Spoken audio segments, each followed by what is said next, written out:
Bom dia!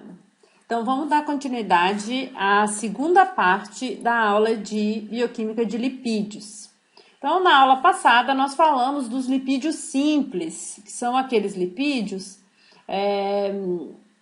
formados, então, pelo triacilglicerol, né, e as ceras ou cerídeos, né? Então, esses lipídios são ésteres de ácido graxo, onde no triacilglicerol o álcool é o glicerol, enquanto que nas ceras nós temos um álcool de cadeia longa, né? E agora a gente vai dar então continuidade, vamos falar dos outros tipos de lipídios. Então, esse aqui a gente já viu na aula passada, né? Os lipídios neutros, falamos então do triacilglicerol, que é como eu disse, um éster de ácido graxo, onde eu tenho um álcool esterificado com 3 ácidos graxos. Se ao invés do álcool nós tivermos, ao invés do glicerol, nós tivermos, que o glicerol é um álcool de 3 carbonos. Se nós tivermos um álcool com cadeia longa aqui, com mais carbonos, eles vão dar origem aos cerídeos, né?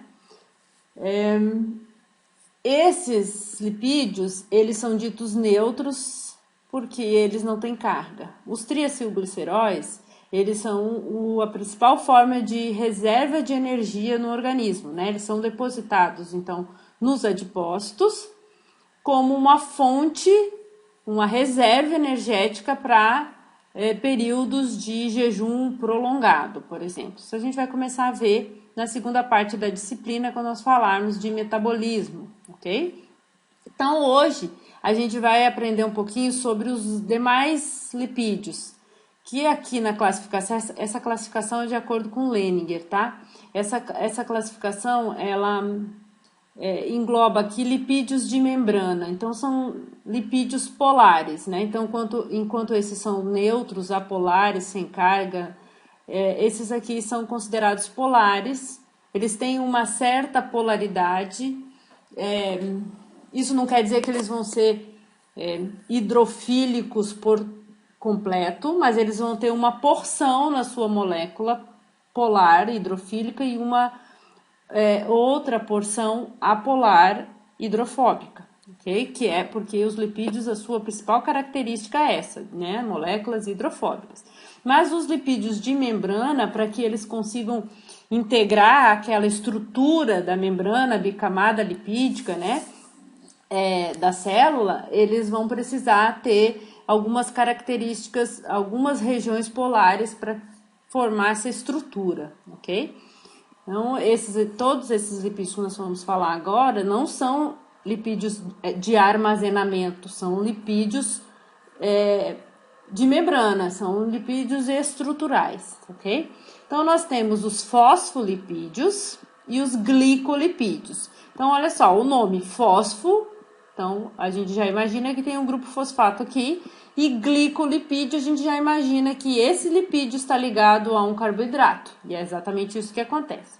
Então, dentro dos fosfolipídios, nós temos, eles também, todos eles aqui são ésteres, tá? Depois a gente vai ver um outro tipo de lipídio que não é nem lipídio neutro, nem lipídio de membrana, que são os esteróis, e daí eles não vão ser ésteres, tá? Mas esses todos são ésteres, significa que eu tenho um álcool na sua estrutura e ácidos graxos esterificando este álcool, né? Então, todos eles são derivados de ácidos graxos. Então, aqui, muito parecido com o triacilglicerol, nós temos o glicerol, 2 ácidos graxos, e aqui, a terceira hidroxila do álcool aqui, ela vai ser substituída por um grupo fosfato. Ao invés de um ácido graxo, tem um grupo fosfato aqui. Por isso que a gente chama de fosfolipídio, tá? Na verdade, ele é um glicerofosfolipídio, porque é um fosfolipídio com glicerol. Então, é glicerofosfolipídio, tá? Nesse grupo fosfato aqui, eu posso ter um outro grupo ligado, um outro álcool, um outro derivado nitrogenado, mas a gente já vai ver isso. Por enquanto eu tô falando da estrutura geral aqui, tá? Então, quando nós temos essa configuração, forma-se o glícero fosfolipídio. Se ao invés do glicerol aqui, desse álcool, ser o glicerol, que é o álcool de 3 carbonos, a gente tem a esfingosina, que é também um álcool aminado, e só que ele tem só 2 hidroxilas aqui, então ele permite só 2 esterificações. Numa hidroxila vai entrar um ácido graxo, porque todos esses são derivados de ácido graxo, e na outra entra um grupamento fosfato, por isso que ele está aqui dentro dos fosfolipídios. Ele é um fosfolipídio, mas ele não é um glícero fosfolipídio, porque não é um glicerol que tem aqui. Ele é um esfingolipídio ou um esfingofosfolipídio, também pode ser chamado, ok? Então, o esfingofosfolipídio, ele tem o fosfato, ele tem a esfingosina e tem um ácido graxo, e esse fosfato pode também ser ligado a um outro grupo, nós vamos falar já já. Bom, e os glicolipídios? Todos esses aqui são lipídios de membrana, como a gente já vai ver, tá? O glicolipídio também é um lipídio de membrana. Sabe quem eles são? Os grupos sanguíneos ABO lá das hemácias. Vou mostrar para vocês. Mas, como é que é a sua estrutura? Tem a esfingosina aqui, tá? Então, não é o glicerol, é uma esfingosina, tá? Por isso que ele é chamado de esfingoglicolipídio, ou ele é um glicolipídio esfingolipídio. Ou eu posso juntar tudo num nome só e chamar de esfingoglicolipídio, tá?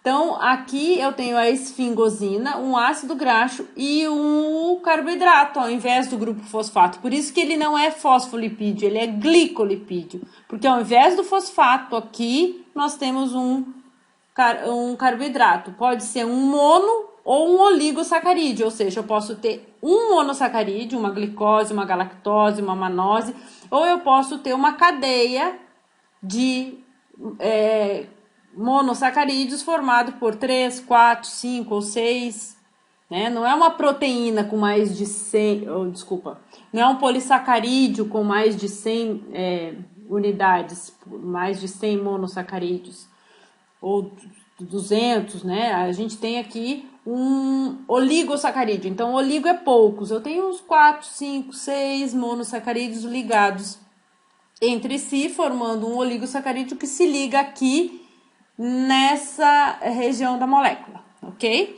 Então, em resumo, os lipídios, os ésteres, né, podem ser classificados como, além dos triacilgliceróis, nós temos os lipídios de membrana, que são os fosfolipídios e os glicolipídios, tá? Nós vamos falar um pouquinho de cada um agora, tá? Então, resumindo aqui, ó, na aula passada, nós vimos os cerídeos e os glicerídeos, né? Os glicerídeos são os triacilgliceróis, que é o glicerol mais 3 ácidos graxos. E os cerídeos, ao invés do glicerol, eu tenho um álcool de cadeia longa aqui, em vez de ter um álcool de 3 carbonos, tá? Então, basicamente, os lipídios simples, eles são formados por carbono, hidrogênio e oxigênio apenas, né? Nas suas moléculas. Os lipídios complexos, que são os lipídios de membrana e os esteroides, que é o colesterol e seus derivados, eles além do carbono, hidrogênio e oxigênio, eles têm nitrogênio, fósforo, lembra daqui, ó, os fosfolipídios têm fosfato, a esfingosina tem o nitrogênio, então eles vão ter outros elementos além de carbono, hidrogênio e oxigênio, tá? Então, vamos falar primeiro dos fosfolipídios, né? Os fosfolipídios, eles são lipídios de membrana, né? Eles formam a bicamada de fosfolipídios da célula e a sua estrutura é essa aqui, tá? Então, a função dos fosfolipídios é formar, uma das funções é formar a bicamada de fosfolipídica aqui. Existem outros lipídios de membrana nós já vamos ver. Mas, como eu disse, os glicolipídios, né, também são aqueles que têm o carboidrato. Mas começando pelos fosfolipídios, nós temos aqui o glicerol, olha só, são 1, 2, 3 carbonos aqui. Cada carbono está ligado a uma hidroxila. Aqui, ó, o OH, o hidrogênio sai e ele se liga ao ácido graxo aqui, né, que é um ácido carboxílico. Olha a carboxila aqui, se liga ao oxigênio da hidroxila do álcool, do glicerol, e esterifica uma vez aqui. Depois eu tenho a próxima hidroxila esterificada. Então, eu tenho 2 ácidos graxos, aqui tem um saturado e aqui um insaturado, que ele até fica curvado a sua cadeia lateral. Lembra que a gente viu? Tem uma dupla ligação aqui, isso foi na aula passada.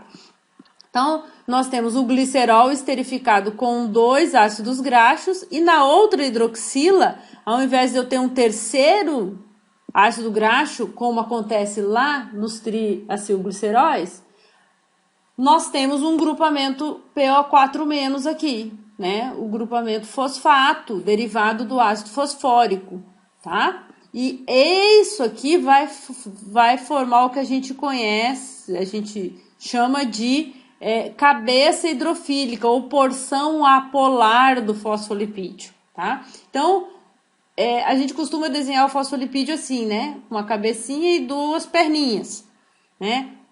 Que é o que tá aqui, ó. Então, aqui eu tenho o grupamento fosfato com uma carga negativa, né? No oxigênio aqui, por isso ele é polar. E as 2 perninhas são a cadeia de CH2 dos 2 ácidos graxos que esterificam aqui o glicerol. Então, nós temos uma porção aqui que a gente chama de hidrofóbica, a cadeia alifática, CH2, né, dos ácidos graxos aqui, e a porção polar que corresponde ao fosfato dos fosfolipídios. Então, por isso que a gente desenha o fosfolipídio dessa forma aqui, tá? Então, eles, ao formarem a bicamada fosfolipídica lá das membranas, eles se organizam em 2 camadas, por isso é bicamada. Sempre a porção polar fica ou para fora e para dentro da célula. Isso aqui vai formar um círculo, né? Então, vamos imaginar aqui, ó. Sempre a cabeça fosfato fica para fora e as perninhas dele aqui para dentro. Aí outra camada, porque é bicamada, a cabeça fica para dentro, a porção polar, o PO4- fica para dentro e comecei, né? E a porção hidrofóbica fica internamente. Então, como é que a membrana se organiza? Aqui temos outras estruturas, já vou mostrar para vocês, tá? Os fosfolipídios formam, então, essa bicamada aqui, configurando para a célula uma região hidrofílica externamente e uma hidrofílica internamente. E no interior da membrana aqui nós temos a porção hidrofóbica. Isso faz com que moléculas hidrofílicas, apesar de entrar em contato aqui, não conseguem passar essa estrutura, porque aqui é hidrofóbico. Moléculas hidrofóbicas nem entram em contato aqui, então também não passam. Então, a membrana, quando se organiza dessa forma, ela cria uma característica que a gente lê bastante em livro, que é permeabilidade seletiva. Ela só deixa passar algumas moléculas que têm características especiais de hidrofobicidade e hidrofilicidade que permite a sua passagem aqui nessa bicamada. São poucas as moléculas que conseguem passar. Aí entra toda aquela questão de transporte pacífico, difusão facilitada ou difusão simples, depois transporte ativo com gasto de energia, né, com uma bomba de ATPase, bomba de sódio e potássio, que permite a entrada de substâncias, de passagem de substâncias pela membrana com gasto ou não de energia, tá? Bom, então essa bicamada aqui, ela é formada pelos fosfolipídios. Aí nós temos entre os fosfolipídios, a fosfatidilcerina, a fosfatidiletanolamina, a esfingomielina, a fosfatidilcolina, etc. Lembra daquele grupo aqui, ó? Esse outro grupo? De acordo com a molécula que se liga aqui nesses dois fosfolipídios, aqui é o fosfato do fosfolipídio, tanto do glícero quanto do esfingofosfolipídio, vai formar essas diferentes moléculas aqui, nós vamos ver já já, tá? Então, além dos fosfolipídios de membrana, dos glícero e dos esfingolipídios, nós temos colesterol também, tá? Nós temos proteínas integrais, né? Proteínas que integram a membrana, essas proteínas podem ser glicosiladas, aqui eu tenho um oligosacarídeo ligado aqui, nós temos outros tipos de proteínas que atravessam a membrana e tem uma porção intracelular e uma extracelular, nós temos colesterol também integrando essa membrana aqui para dar fluidez à membrana, etc e tal, tá? Mas o que é importante mostrar para vocês aqui é o papel do fosfolipídio nas membranas, ok?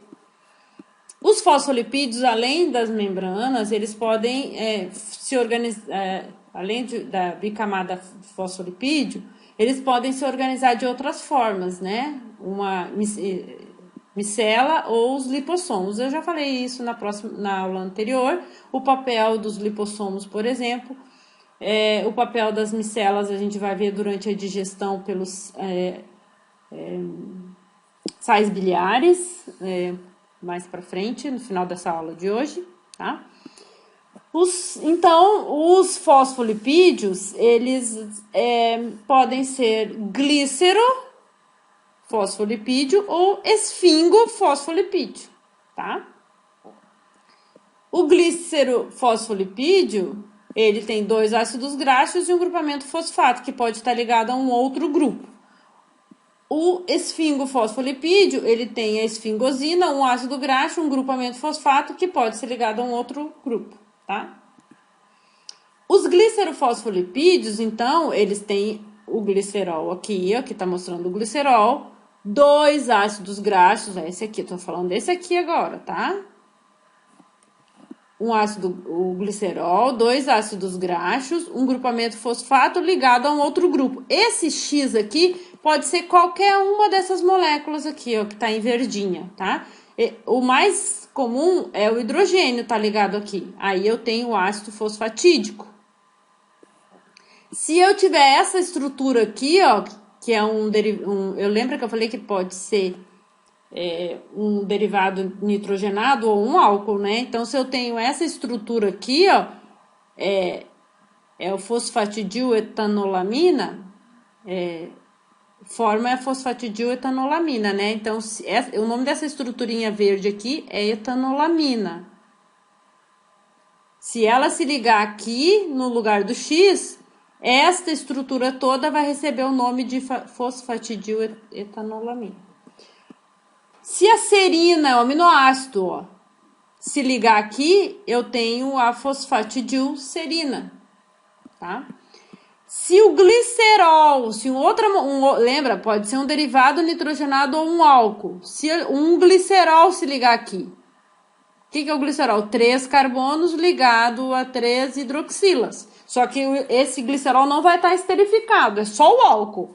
Se ele se ligar aqui, no lugar do X, eu tenho a fosfatidilglicerol. Então, o nome da estrutura toda vai se chamar fosfatidilglicerol. Tudo isso são exemplos de glicerofosfolipídios. Existe também um grupamento que pode substituinte que se liga aqui, que é a colina. Aí forma a fosfatidilcolina. Tá? A colina é uma amina quaternária. Também pode se ligar o fosfatidilinositol, que é essa estrutura aqui, formando o fosfatidilinositol, que é toda a estrutura, recebe o mesmo nome. O fosfatidilinositol, ele é a gente chama ele de âncora, tá? Então, lipídios que se ligam, glicerofosfolipídios de membrana, eles têm essa âncora de fosfatidil-inositol que vai permitir que esses glicerofosfolipídios na membrana sejam ou glicosilados, tá? Então, é uma característica de lipídio de membrana ter essa âncora de fosfatidil-inositol, tá? Bom, então aqui é só alguns exemplos para vocês entenderem que quando eu falei aqui que os lipídios de membrana podem ser a fosfatidilcerina, significa que tem uma serina lá naquele grupo substituinte aqui, ó, nesse Rzinho. Aqui tá R, lá tá X, tanto faz. Esse grupamento aqui, se aqui ligar uma serina, ele fica a fosfatidilcerina. E assim vai, tá? Bom, então eu mostrei aqui para vocês lá eu mostrei os glicerofosfolipídios. Aí agora eu vou mostrar para vocês que se ao invés de ter o glicerol, nós tivermos a esfingosina, nós vamos formar os derivados da esfingosina, que são esses aqui, esses dois, os esfingofosfolipídios, ou seja, a esfingofosfolipídio. Ele também pode ter um grupo substituinte aqui. Ou, ao invés de eu ter o fosfato, eu posso ter um mono ou um oligosacarídeo ligado aqui. Daí ele não vai ser fosfatado. Ele vai ser só um glicoesfingolipídio, tá? Então, daí ele não vai ter grupamento ligado aqui. Por quê? Porque aqui é só o carboidrato. Eu falei para vocês que esse aqui é um exemplo dos grupos sanguíneos ABO que estão lá na membrana das hemácias. Vou mostrar para vocês já, tá? Então, os esfingofosfolipídios vão ter um ácido graxo, uma esfingosina, um grupamento fosfato que pode estar ligado a um outro grupo. O glicerofosfolipídio tem uma esfingosina, um ácido graxo e um mono ou oligosacarídeo, tá? Tem um carboidrato ligado aqui ao invés do grupamento fosfato. Então, vamos ver aqui se eu tiver lá nesse grupamento, ou se eu tiver aqui nesse outro grupo um hidrogênio ligado, tá? Se tiver um hidrogênio aqui no X, o nome do esfingolipídio vai ser ceramida. Se eu tiver aqui esta estrutura aqui, que é a fosfocolina, é a colina ligada a um fosfato, eu tenho a esfingomielina. E depois, em relação aos esfingolipídios, né? Não tem fosfato, mas tem carboidrato. Eu posso ter uma glicose só ligada lá. Daí são os glicolipídios neutros, os glicosilcerebrosídeos. Eu posso ter ou tetrasacarídeo, aqui eu tenho uma glicose e uma galactose, um disacarídeo, tá? Ou eu posso ter um tetra aqui, tá? Eu tenho um ácido derivado da glicose, dois aqui na verdade, a galactose e a glicose, tá? E formando os gangliosídeos, por exemplo, tá? Bom, então como eu falei para vocês, os glicoesfingolipídios, né, são derivados da esfingosina, com um ácido graxo e ligado a um oligosacarídeo aqui, tá? Então, se esse oligosacarídeo tiver 1, 2, 3, 4, 5, dessas 5 estruturas aqui, que é uma glicose, uma galactose, uma N-acetilgalactosamina, uma glicose e uma fucose, esses 5 monossacarídeos ligados aqui, a esfingosina e o ácido graxo, é o antígeno O. E esse aqui é um glicoesfingolipídio que está lá na membrana da hemácia. Quando tiver esses 5 carboidratos aqui só ligados ao lipídio, esse é um antígeno de membrana chamado antígeno O, que na verdade é a ausência do A e do B, porque olha só, a partir dessa estrutura aqui, é ela que tá aqui, ó, que eu não botei mais, não escrevi isso aqui, só para mostrar aqui. Isso tá aqui e tá aqui. Então, se em cima dela eu tiver uma N-acetilgalactosamina ligado aqui, esse é o antígeno A.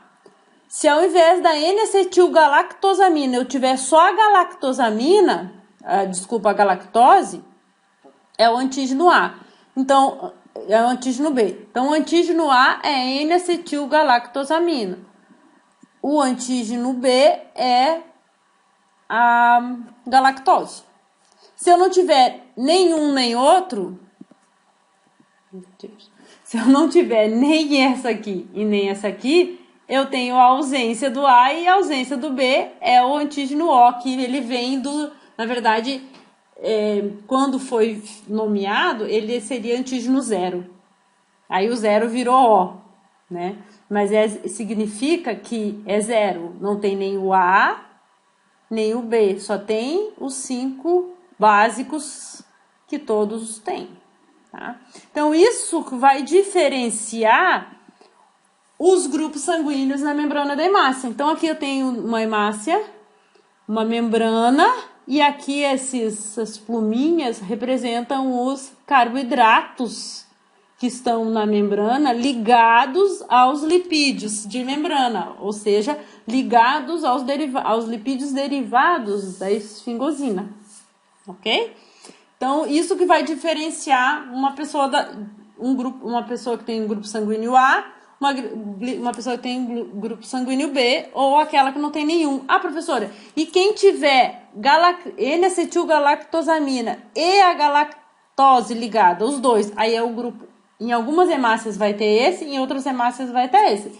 Então, ele vai ser do grupo AB, certo? Então, a pessoa pode ter o A e o B, ou só o A, 2 As, AA, ou 2 Bs, porque um vem do pai e outro vem da mãe, sempre assim, né? Isso é herança genética, então, um vem do pai e outro vem da mãe. Se tiver 2 assim, é AA. Se tiver 2 assim, é BB.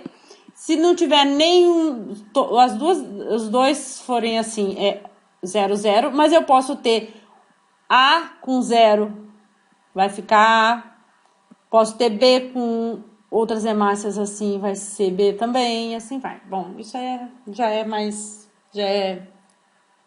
não é bioquímica, tá? A bioquímica é só para mostrar para vocês, então, a presença do carboidrato ligado ao lipídio de membrana, né? Ao esfingolipídio. Na verdade, é o glicoesfingolipídio. Bom, além desses lipídios de membrana, que pode ser os fosfolipídios ou os glicolipídios, e eles podem ser esterificados com o glicerol ou com a esfingosina, nós temos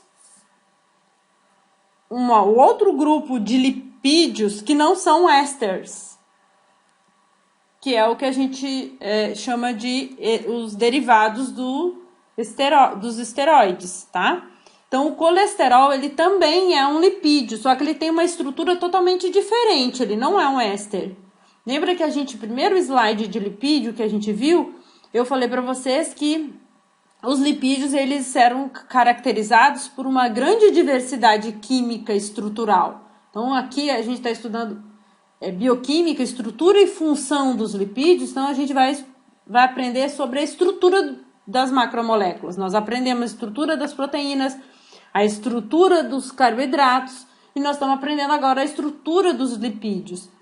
Diferente de proteína e de carboidrato, que mantém... Lembra, os carboidratos têm até aquela fórmula, né? Básica, que dependendo do número de carbono, eu consigo até desenhar a molécula, né? C, que é o C, H2O, tudo entre parênteses N. Esse N pode variar de 3 até 7 carbonos. É tipo uma revisãozinha para a nossa prova. Isso aqui, né? Então, os carboidratos, eles mantêm uma estrutura em comum. Eu consigo até fazer uma fórmula molecular para todos eles, e dependendo do número de carbonos, eu consigo desenhar a estrutura. As proteínas, mesma coisa. As proteínas são polímeros de aminoácidos. Os aminoácidos têm um carbono quaternário, que é ligado a um grupamento amino, um carboxo, um hidrogênio e uma cadeia lateral R. A única coisa que varia é a cadeia lateral. Se eu pegar vários aminoácidos e ligar entre si por uma ligação peptídica, eu formo formo as proteínas. Já os lipídios não. Os lipídios ésteres, né, eles até comungam de uma estrutura meio parecida, que você tem um álcool esterificado com ácidos graxos. Mas nós temos outros lipídios, como o colesterol e seus derivados, vitaminas, lipossolúveis, etc., que eles não comungam de estruturas parecidas. Então, os lipídios têm sim, além de serem moléculas hidrofóbicas, eles são moléculas com grande diversidade química estrutural, tá? Então, o colesterol, ele está presente na dieta, tá?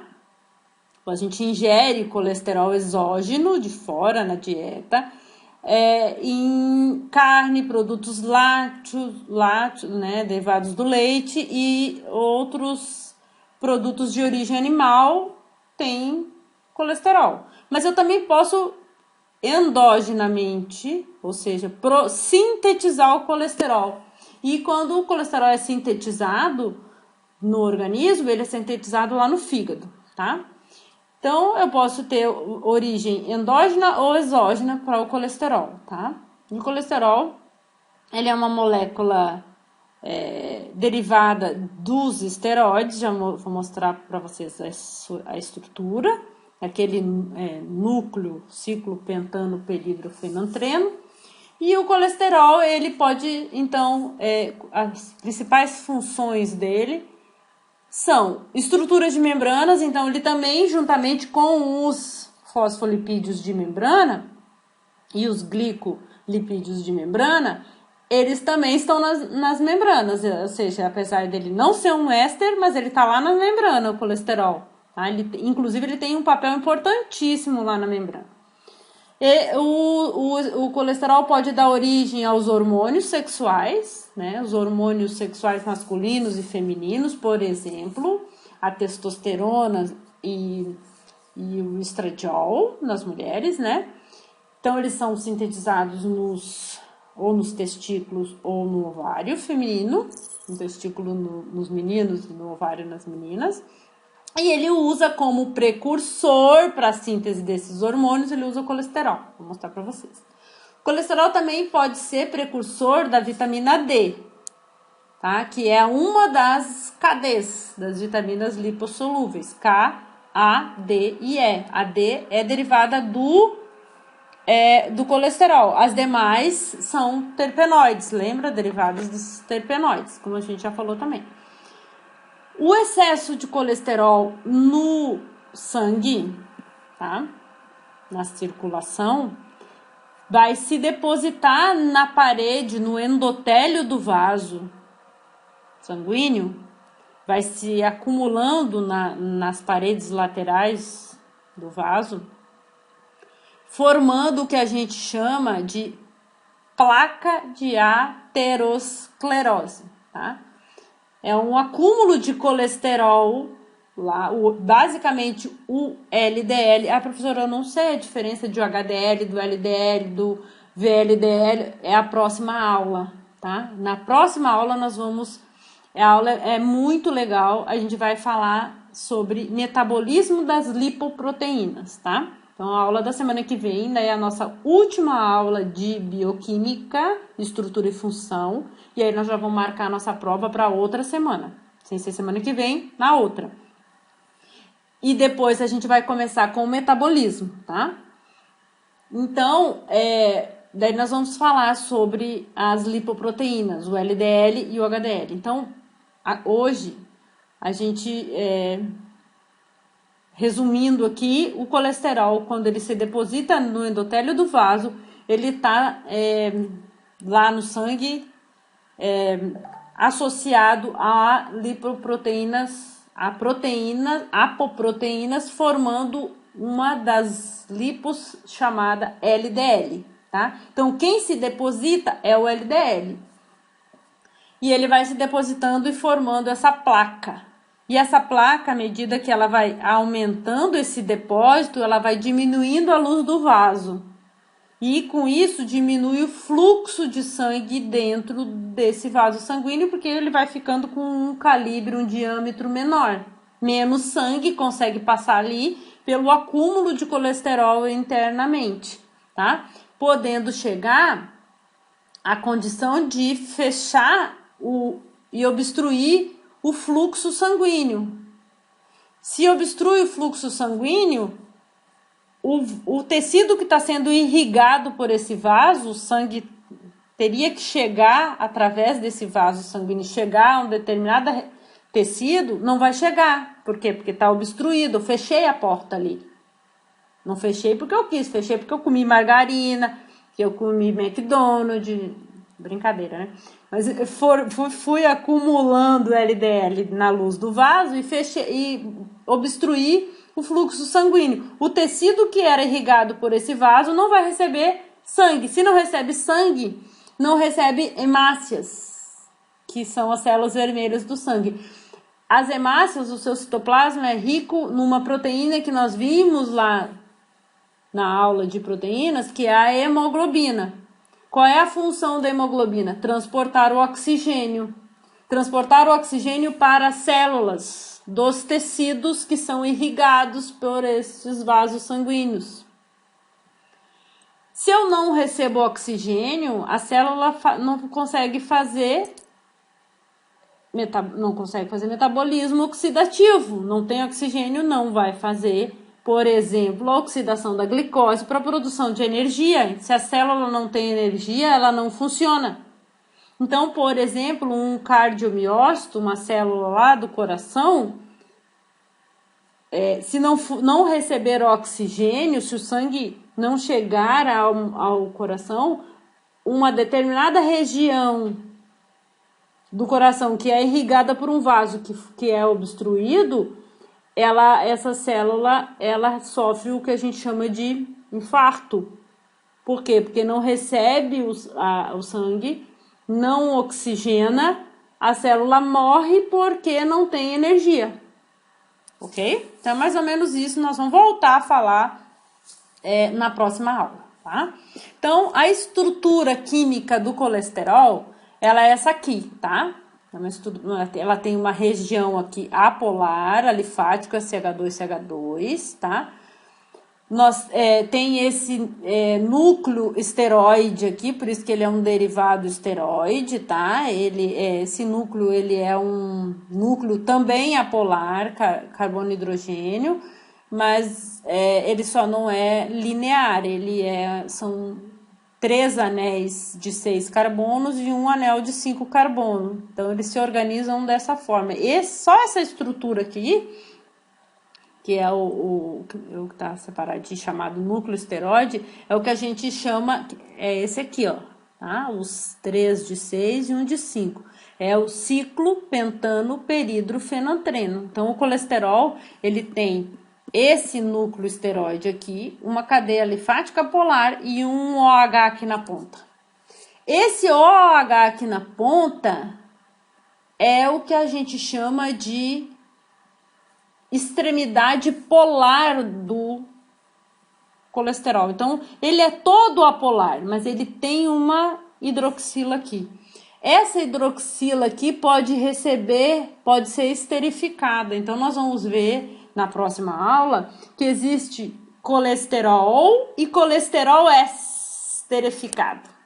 E isso vai ser extremamente importante para a gente entender o LDL e o HDL, tá? O colesterol que vai para os tecidos para formar membranas, para formar os hormônios, e aí nós precisamos de colesterol para ser precursor dessas moléculas, né, e de membrana celular, etc e tal.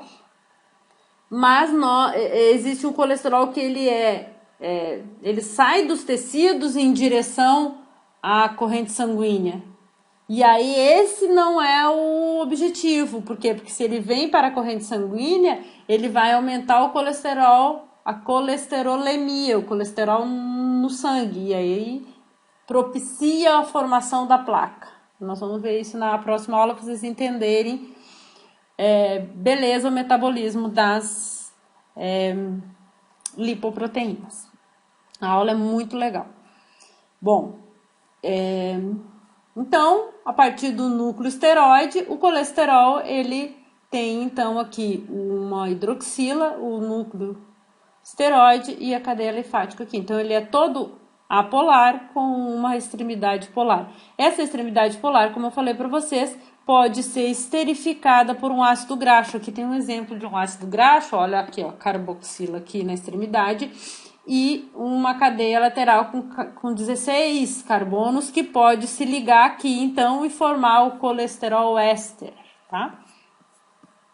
Bom, eu disse para vocês que o colesterol, ele é precursor de hormônios, né? Então, por exemplo, os hormônios sexuais masculinos, produzidos lá nos testículos, a testosterona, é formada a partir do colesterol. Olha aqui, ó, o núcleo esteroide aqui. Então, por isso que o nome é hormônio esteroide. O estradiol é um hormônio sexual feminino, produzido no ovário e na placenta durante a gestação. Na placenta e na vida não gestacional é produzido nos ovários pelas mulheres, ok? Ele é também um derivado do colesterol. E aí, daí que diz, isso é só para vocês fixarem o conteúdo, tá? Não é uma formação científica, mas as mulheres quando entram na menopausa, por exemplo, né? Pós-menopausa, porque menopausa é a última menstruação, tá? Não é o período que vem depois que você para de menstruar, tá? Menopausa é o nome que se dá à última menstruação. A primeira menstruação se chama menacme e a última chama menopausa. Então, o período pós-menopausa é depois da última menstruação, depois da menopausa. Então, o período pós-menopausa, a mulher não produz, os ovários femininos não produzem mais progesterona nem estrogênio, que são os hormônios esteroides. E aí o que começa a sobrar? O precursor desses hormônios, que antes eu utilizava bastante o colesterol para sintetizar meus hormônios lá nos ovários, eu paro de produzir, eu não preciso mais do colesterol. E ele começa então a se depositar na placa. Então, mulheres no pós-menopausa têm um risco maior de formação de placa de aterosclerose. Então, mais um motivo para a mulher no pós-menopausa praticar atividade física, e isso que a gente vai ver na próxima aula, como que a atividade física favorece a queima de colesterol e evita o acúmulo de triglicerídeo e evita a formação da placa, que é de colesterol, tá? Então, na próxima aula a gente vai ver isso de novo. Então, eu já tô fazendo propaganda aqui da próxima aula, hein? Top! Semana que vem vocês se preparem. Bom, além dos hormônios sexuais, os hormônios, o cortisol e a aldosterona, que são hormônios produzidos por uma glândula chamada adrenal, que ela fica em cima do rim, dos rins, né? É uma glândulazinha que fica, por isso que ela chama suprarrenal,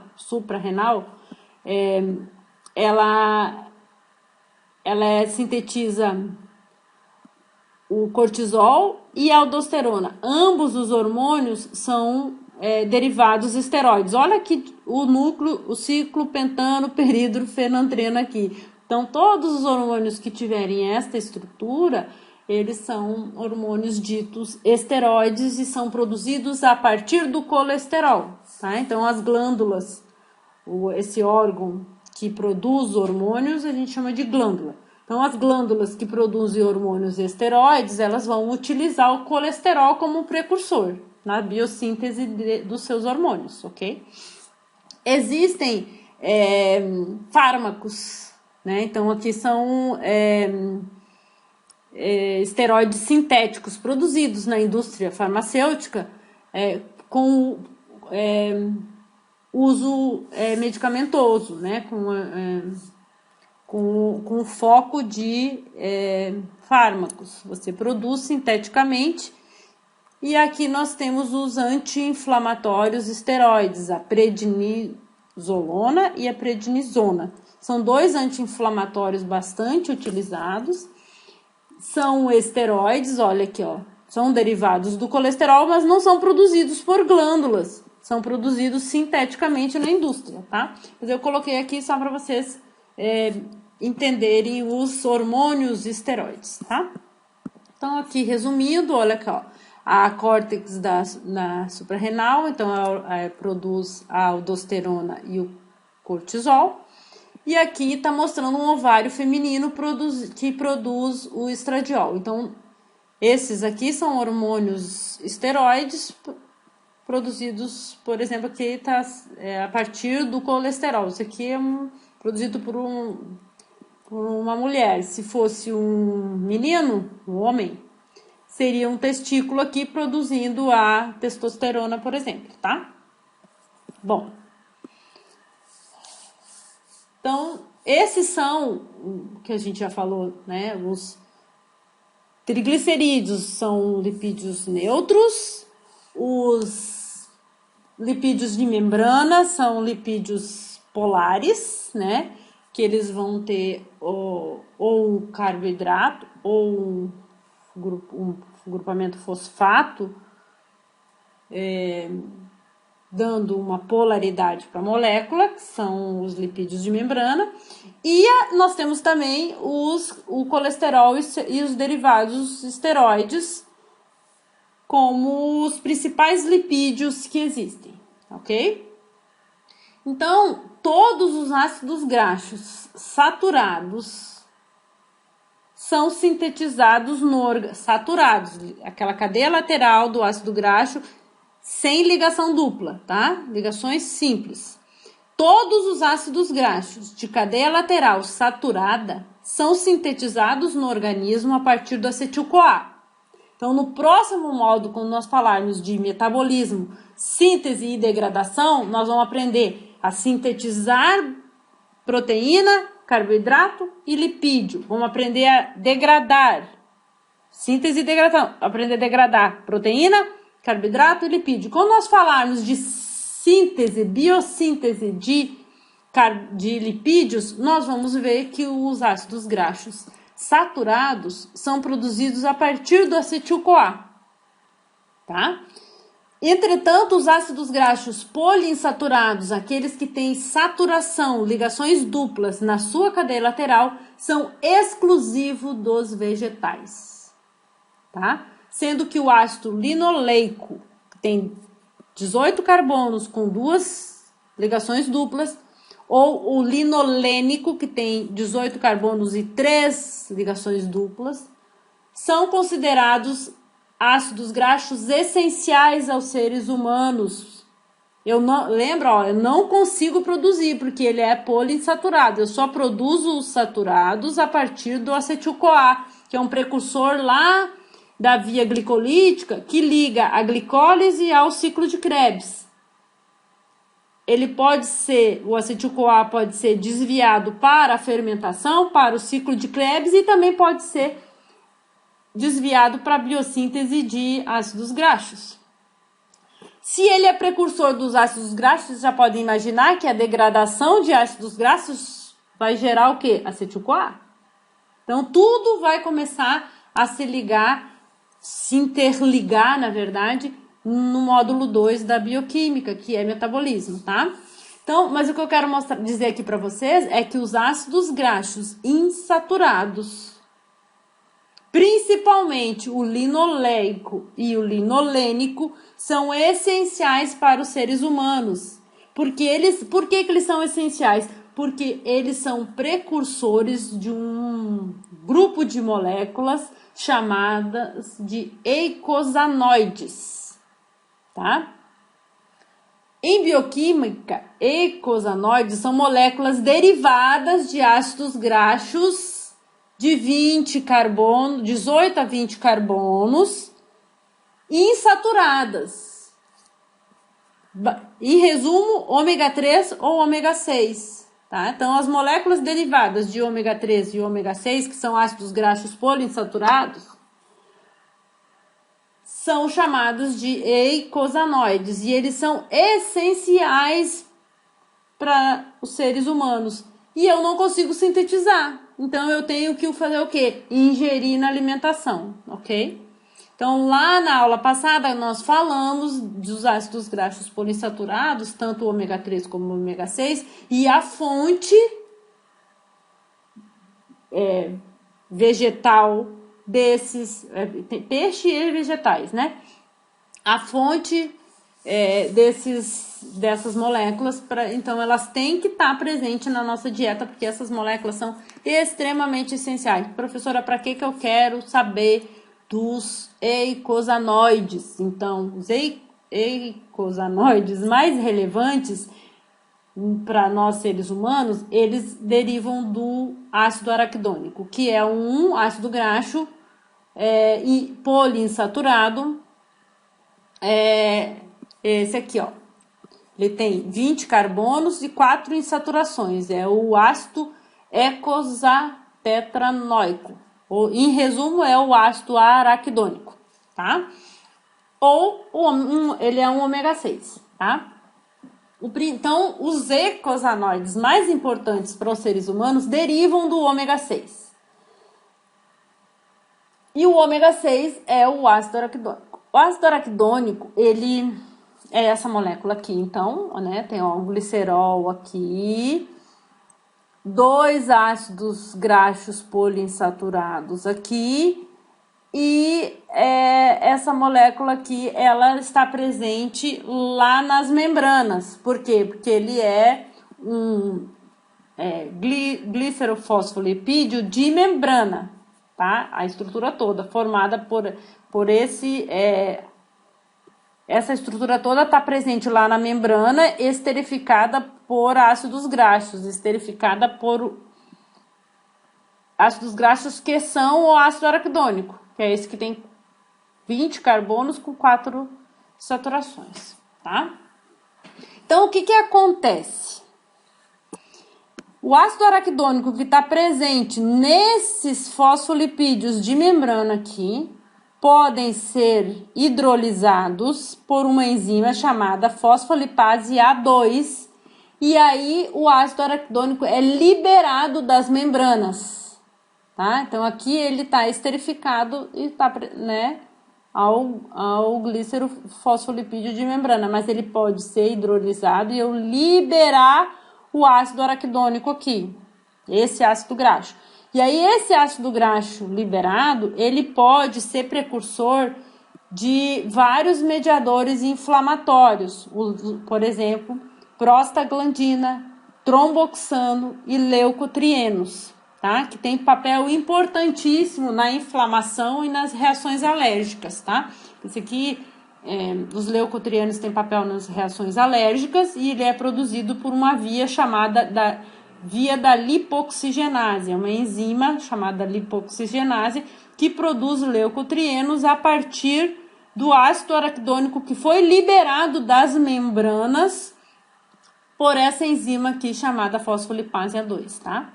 Então, a síntese dessas moléculas aqui, ela inicia-se com a liberação dos ácidos graxos da bicamada lipídica, que ocorre via hidrólise da fosfolipase 2, tá? E quando que a fosfolipase 2 faz essa hidrólise? Em resposta a um processo inflamatório.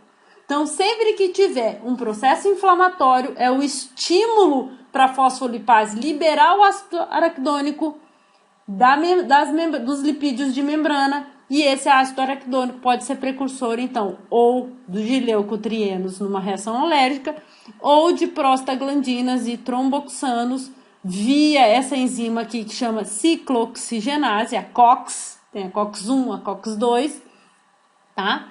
E que vai formar essas moléculas que são importantíssimas para o processo inflamatório, tá?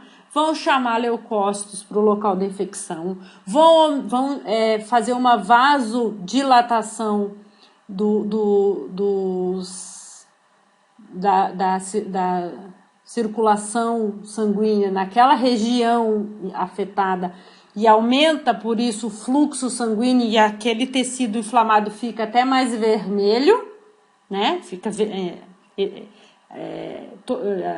avermelhado, assim. Por quê? Em resposta a esses mediadores que têm a função de chamar leucócito, aumentar, fazer vasodilatação para aumentar a irrigação sanguínea e aumentar a temperatura. Daí vem a febre. Por que aumentar a temperatura ajuda numa inflamação? Por quê? Porque o processo de inflamação ele se dá em resposta a um corpo estranho, alguma coisa que está acontecendo ali. Então ele quer combater. Vamos imaginar que tenha uma bactéria, né? Daí um corpo estranho qualquer que não precisa ser micro-organismo, mas uma reação inflamatória para combater um corpo estranho. Então, o que eu tenho que fazer? Eu tenho que aumentar a circulação sanguínea para levar mais leucócitos para o local da ação, porque os leucócitos são fagócitos, que vão exercer a fagocitose desse corpo estranho. Aumenta a vascularização, o órgão fica mais demasiado e vermelho. Vermelhidão é uma das características da inflamação. Rubor, calor e dor, né? Então, o rubor é a vermelhidão. O calor, porque aumenta a temperatura, porque o aumento da temperatura mata o corpo estranho que está ali. Então, febre ajuda a combater o corpo estranho. E dor, porque são essas moléculas aqui que liberam esses mediadores inflamatórios, eles liberam moléculas que provocam dor mesmo, tá? Então, todas essas... Isso aqui não é bioquímica, mas eu estou explicando um pouquinho para vocês entenderem que essas moléculas aqui produzidas no organismo, que combatem, fazem parte do sistema imune, né, e dos processos inflamatórios, eles são produzidos a partir de um ácido graxo insaturado essencial. Eu não consigo sintetizar isso aqui. Isso aqui tem que vir da minha alimentação. Tem que estar presente na alimentação, né? Então, para vocês, isso é extremamente importante entender o papel dos alimentos, né, no funcionamento do organismo, tá? Então, os eicosanoides, que são derivados de ácidos graxos de 20 carbonos insaturados, em especial o ácido araquidônico, são moléculas... os eicosanoides são moléculas extremamente importantes para o funcionamento, para a fisiologia humana, tá? Então, qual seria o estímulo para a produção dos leucotrienos ou das prostaglandinas, né? A inflamação. Então, o processo inflamatório vai ativar a fosfolipase. Essa fosfolipase vai atuar sobre os fosfolipídios de membrana, liberando o ácido araquidônico, que é um dos ácidos graxos que está naquele éster lá, de membrana que a gente viu, tá? Aqui tem um resuminho para vocês estudarem depois, mas isso é o que eu já falei, tá? Uma coisa interessante é que existe fármacos que inibem a produção de mediadores inflamatórios, tá? Bloqueiam essa via de biossíntese de prostaglandina, tromboxano e leucotrienos. Então, são fármacos, medicamentos chamados de anti-inflamatórios, porque essas moléculas são moléculas pró-inflamatórias que participam do processo da inflamação para combater o corpo estranho. Então, tem moléculas que bloqueiam a COX, que é aquela enzima que produz prostaglandina e tromboxano, a LOX produz leucotrieno, mas a COX produz essas moléculas aqui, tá? E essas moléculas que estão associadas à dor, calor, então a febre, a dor causada, que é uma etapa do processo inflamatório. Então, esses fármacos que inibidores da COX, inibidores da ciclooxigenase, eles vão bloquear a via de síntese de prostaglandina e leucotrienos a partir do ácido araquidônico que foi liberado da membrana pela fosfolipase A2, tá? Então, os fármacos que atuam aqui inibindo a COX são chamados de anti-inflamatórios não esteroides. ANE, anti-inflamatórios não esteroides, tá? Eles inibem... Ai, que saco! Eles inibem essas enzimas aqui, chamada COX, tá? Os fármacos que inibem a fosfolipase, eles são chamados de corticosteroides. São medicamentos inibidores enzimáticos. Lembra que quando nós falamos de enzima, a gente disse que a maioria dos fármacos são inibidores enzimáticos? Então, tá mostrando aqui para vocês. Aqui, ó, a aspirina o ácido acetil salicílico vai inibir aqui a COX, tá? É um anti-inflamatório não esteroide, tá? Inibe a enzima COX, enquanto que os corticoides, tá? Os corticosteroides inibem a fosfolipase A2. Então, ele inibe a hidrólise do ácido araquidônico das membranas, e esse aqui inibe a formação desses. Existem também os antialérgicos que inibem a LOX, tá? Então, só para mostrar para vocês alguns exemplos de fármacos que atuam aqui inibindo a biossíntese de eicosanoides, tá? Vitamina D. Vitamina D é um derivado do colesterol, tá? Então, ela é uma vitamina lipossolúvel, ou seja, solúvel em lipídio. Ela é uma das 4 vitaminas, tá? Bom, então, a vitamina D, aqui, ó, colecalciferol, vitamina D3, ela é produzida em resposta à presença de luz ultravioleta a partir do 7-dihidrocolesterol que está presente aonde? Lá na pele, na pele. Então, eu tenho essa molécula, esse precursor do colesterol aqui na pele, que em resposta à luz solar produz a vitamina D3. Só que a vitamina D3 ela ainda não é ativa. Ela tem que ser metabolizada no fígado ou no rim para formar a 1,25-dihidrocolecalciferol, que é um hormônio, então, produzido no rim ou no fígado a partir da vitamina D3, que foi produzida lá na pele em resposta à luz solar a partir de uma molécula derivada do colesterol. E essa molécula aqui sim é ativa e tem uma função importantíssima no organismo, que é a absorção, é um hormônio responsável pela absorção do cálcio no intestino. E, portanto, fixação do cálcio nos ossos. Certo? Por isso que existe a relação entre cálcio, vitamina D e luz solar. Os velhinhos têm que pegar sol para converter o derivado do colesterol aqui, olha o núcleo esteroide aqui, tá? Converter em vitamina D3 na pele. Essa vitamina D3 tem que ser sintetizada no fígado e no rim para produzir esse hormônio importante para o metabolismo do cálcio e fixação do cálcio nos ossos. Ou seja, a deficiência de vitamina D leva ao raquitismo. Por quê? Porque a vitamina D é precursora desse hormônio importante, tá? Para a fixação de ossos no sangue. Então, aqui existe, obviamente, um fármaco vendido em drogarias, que é, na verdade, vitamina D. Você pode ingerir a vitamina D, né, que vai ser precursora desse hormônio importante para o metabolismo do cálcio.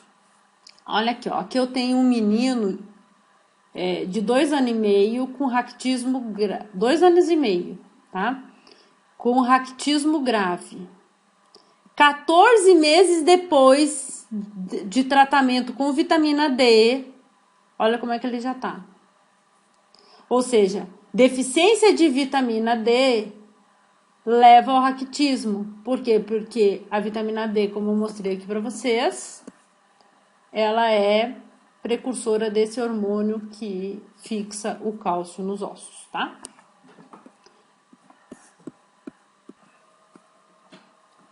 A biossíntese de vitamina A, ela se dá, a 1 aqui, se dá a partir do beta-caroteno, tá? Então, aqui a molécula de beta-caroteno tem pontos de clivagem aqui, onde essa molécula é clivada, formando duas moléculas assim. Essa molécula é a vitamina A. Ela é oxidada, formando o cis-retinal, tá? Uma molécula em cis. A luz visível, a luz converte o isômero cis em trans, tá? E essa isomerização aqui, ó, do cis para o trans do retinal, né, de cis para trans, é uma resposta química a presença de luz e que é o primeiro evento da visão. Então, é o que acontece na retina para que a gente consiga enxergar esse processo de conversão de isômeros cis para trans do retinal em resposta ao evento luminoso, tá? Então, por isso que diz que comer cenoura lá, que o beta-caroteno está presente na cenoura, né? E é importante para a visão, tá? Então, essas fontes de vitamina A, além do beta-caroteno, óleo de fígado de peixe, fígado, ovos, leite integral. Então, são derivados lácteos e animais que fornecem a vitamina A, que é o quê? É uma vitamina lipossolúvel, é uma das KDs, né? Nós vimos vitamina D lá, sintetizada a partir do colesterol, a vitamina A sintetizada aqui a partir do beta-caroteno e de outras fontes lipídicas aqui da dieta, e importantíssimo, então, para a isomerização do retinal em resposta ao evento luminoso associado à visão, ok?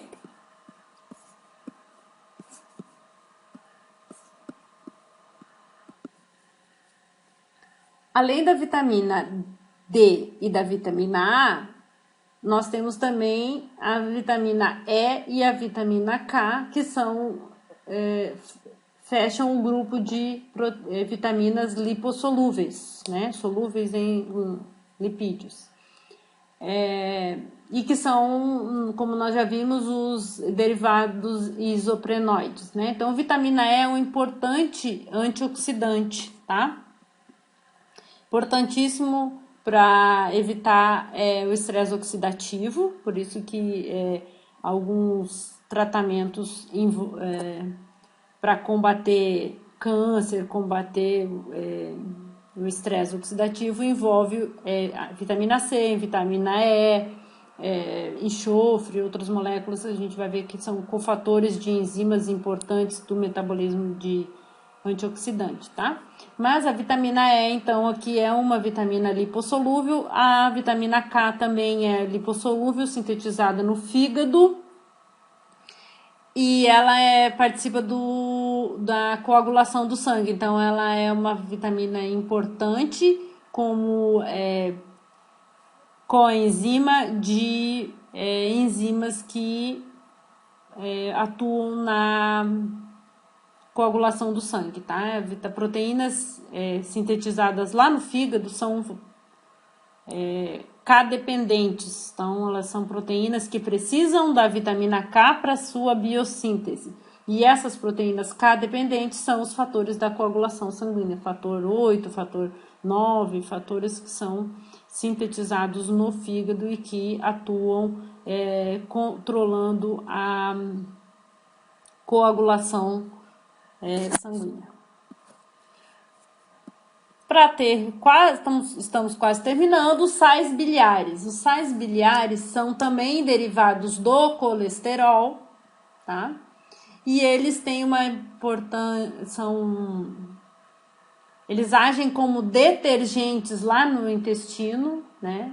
Eles emulsificam a gordura da dieta para tornar mais fácil a ação das lipases, né?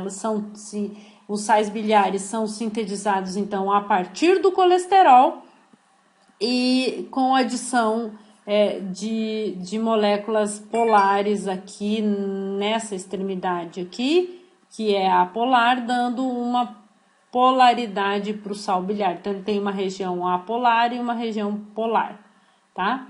Isso facilita a sua ação de emulsionar a gordura, tá? Nós vamos voltar a falar isso aqui mais para frente, lá em metabolismo de lipídios.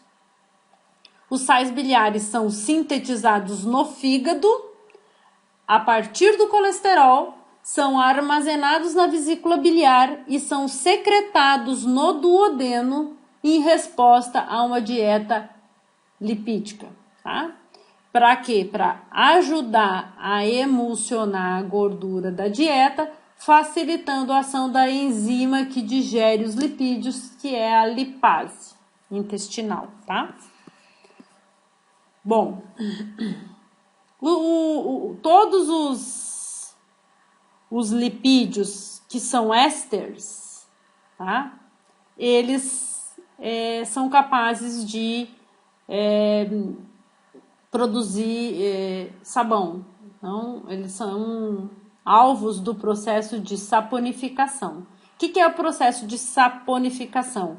É a hidrólise, aqui a quebra, liberação de ácidos graxos, a hidrólise básica, ou seja, a presença de uma base forte aqui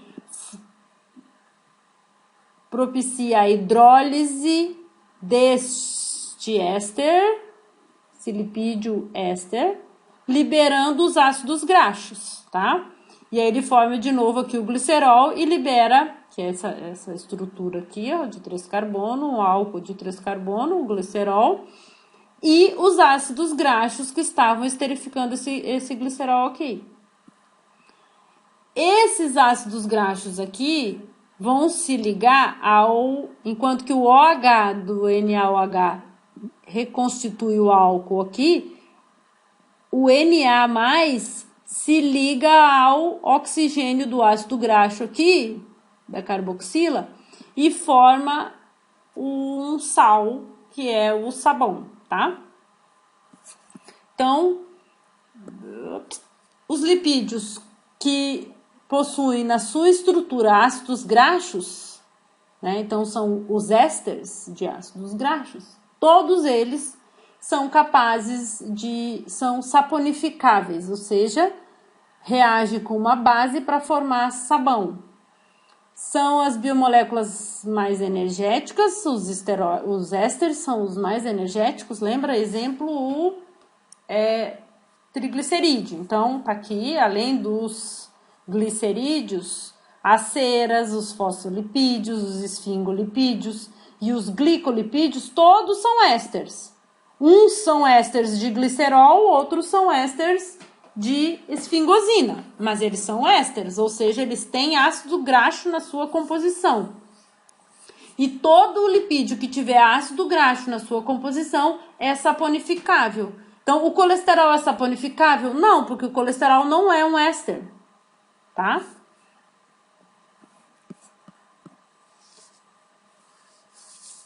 Deixa eu já repetir. Aqui. Os lipídios que não contêm ácido graxo, então, não são saponificáveis. Exemplo, as vitaminas lipossolúveis, KD, que a gente acabou de ver, e o colesterol. Não são ésteres e não apresentam ácido graxo na sua estrutura. Apesar do colesterol poder ser esterificado com ácido graxo, mas o colesterol não esterificado não é saponificável, tá? Exemplo de lipídios que não são saponificáveis: os terpenos, os esteroides, os carotenoides. Então, os precursores, aqui, né, além do colesterol, os precursores das vitaminas lipossolúveis aqui, tá? Então, resumindo, os lipídios têm inúmeras funções no organismo. Reserva energética, combustível celular, membranas celulares. Então, lá nas membranas, né, os lipídios polares, nós temos os fosfolipídios e os glicolipídios. Nós temos função de isolamento e proteção, por exemplo, impermeabilizante, isolamento térmico para cerídeos, ceras e cerídeos, né? Função hormonal, ou seja, o colesterol e os derivados, esteroides, são precursores de hormônios. Antioxidantes para a vitamina A e a vitamina E, que são importantes moléculas que atuam como antioxidantes. Tem função digestiva, os sais biliares, que são derivados do colesterol sintetizados lá no fígado, armazenado na vesícula, são liberados para desempenhar a função digestiva de lipídios, de dieta lipídica, tá? Então, são alguns exemplos de função dos lipídios, tá? No metabolismo energético, lá que a gente vai começar a ver a partir do módulo 2 da bioquímica, os lipídios, eles são utilizados como fonte de energia secundariamente aos carboidratos, tá? Então, os carboidratos são a principal fonte de energia para o organismo. Entretanto, os lipídios, eles são as moléculas mais energéticas, porque eles têm muito mais hidrogênios do que os carboidratos, mas eles são moléculas de armazenamento de energia, tá? Então, os triglicerídeos, que são moléculas de armazenamento, por que eles são moléculas de armazenamento? Porque são lipídios neutros, ou seja, não tem carga. Se não tem carga, é muito mais fácil eu armazenar moléculas sem carga numa célula, porque eu não mudo o estado redox da célula, né?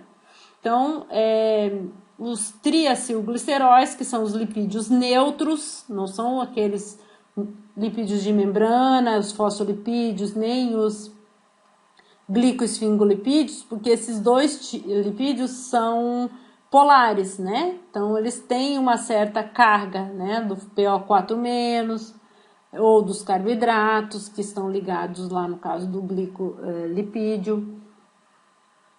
Os triacilgliceróis, não.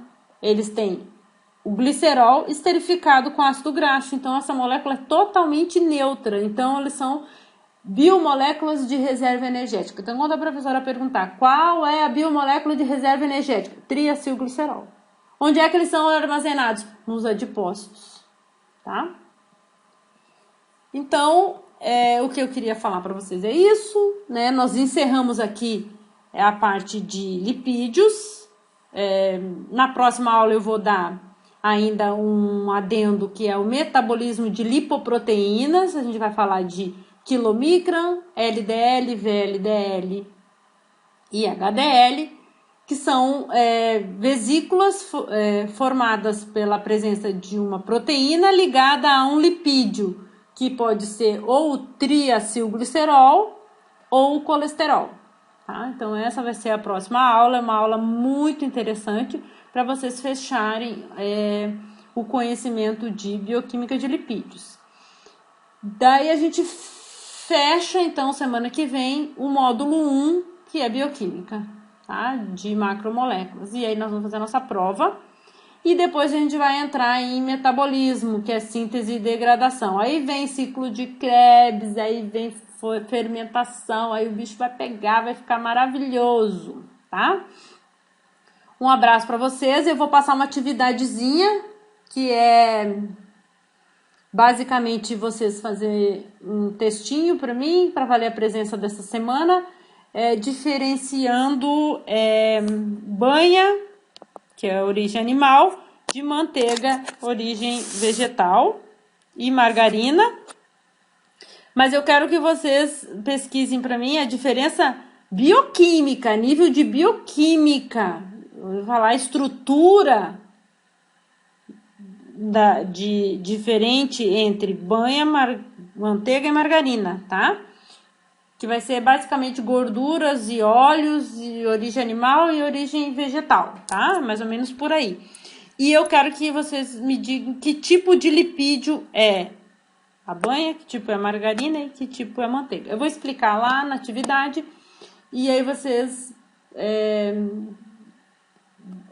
façam para mim. Vou dar um prazo maior um pouco. E para valer a frequência então dessa semana, tá bom? Um abraço a todos e muito obrigada.